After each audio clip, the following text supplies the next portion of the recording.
నీవు పడుతున్న కష్టానికి, నీ పిల్లల ప్రయాసానికి ఏ మొండితనం నీలో ఉందో, ప్రార్థన ఉంది, ఉపవాసాలు అన్నీ ఉన్నాయి.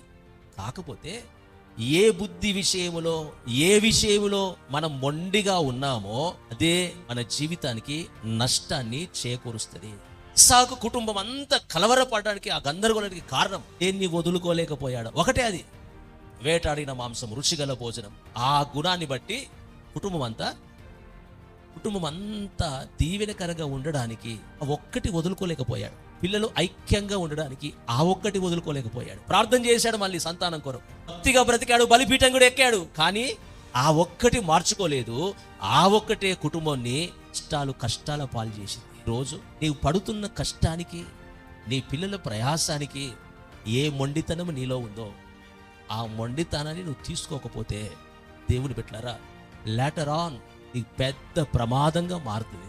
ఆ ప్రమాదములో ఉండకూడదని దేవుడు మనతో మాట్లాడుతూ ఉన్నాడు.